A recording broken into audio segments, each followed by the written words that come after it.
They are very loud birds and can mimic almost any sound. They typically feed on seeds, nuts, fruits such as durian, papaya, rambutan, and they also love corn. Now guys, do you think Dazzle has the ability to find the hidden object? If it's yes, then say, you can do it, Dazzle. Okay, go Dazzle.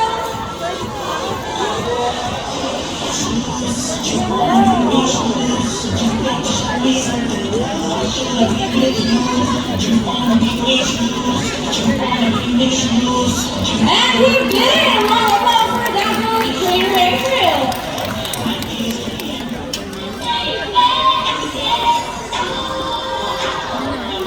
Now for our next featured bird, which is like any married couple, monogamous, meaning they will be partners for lifetime. We actually want to start this battle. I'll be dividing you into two groups.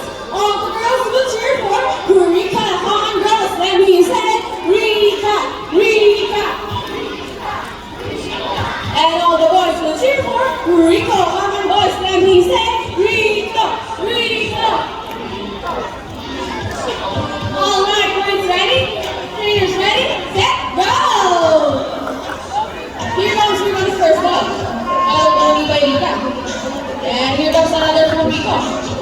And before the last ball, Rika wins! So Trainer Derek, what can you say? You guys lose this time. Hold it. I want another race. No! Here comes the first ring. Oh yes, this Rika making the two rings at the same time. Up, backwards, back, and the winner is Rika!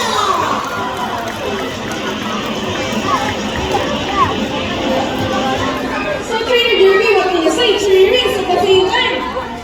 Hey, you guys cheated. No, you didn't cheat. Rika is so great.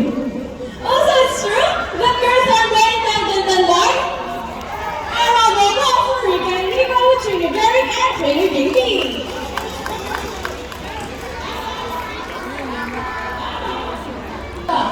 Just like Sassy and Green Binita are from South America.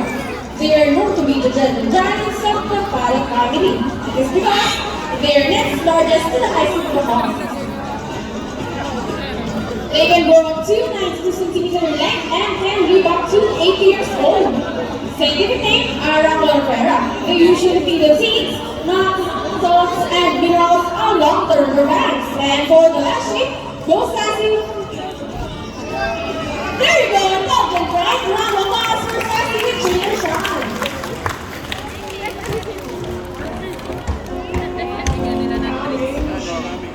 Now guys, who loves snack? Everyone?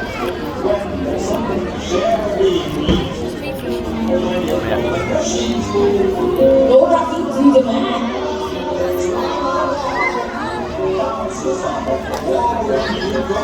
And Rocky gets the first number. Correct.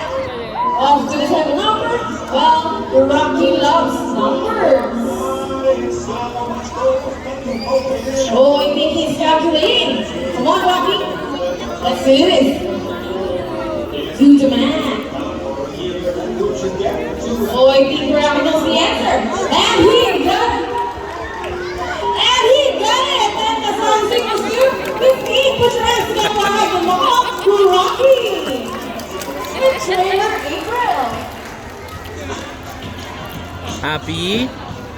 Happy girl? So this time, I need an adult volunteer with a 500. Body has the ability to check the money if it's real or fake. So mom, are you ready? Better be, because here comes Buddy.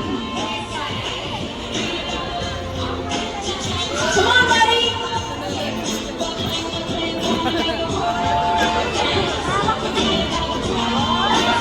And Buddy gets the money and flies back.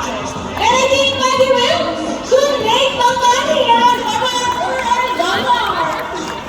Come on, before you go, I have a question for you. Did you know that Manila Ocean Park has also a rescue center for birds?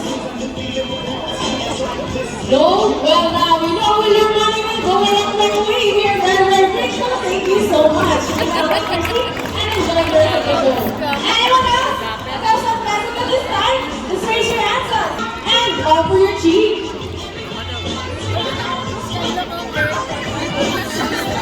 Look at camera. Number one.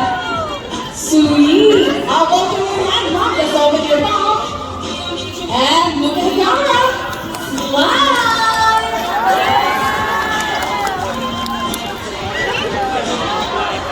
Ang galing yan.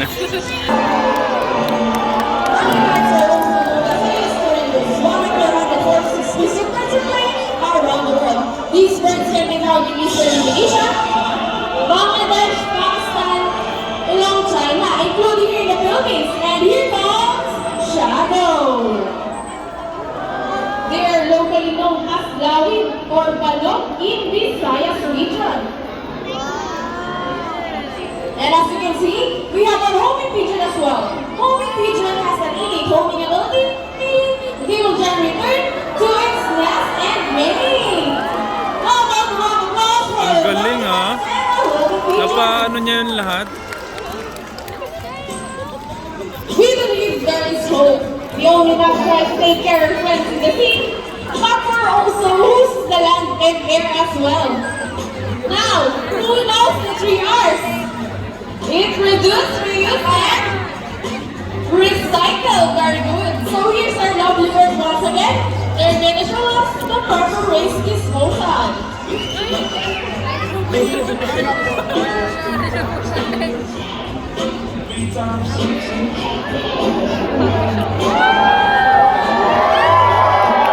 See, if our lovely birds can do it, we believe that so can everybody. Ladies and gentlemen, we all hope you enjoyed our show. Are the birds spectacular? Well, in our own way, no matter how small the efforts, let's take action in saving them from extinction or even extinction.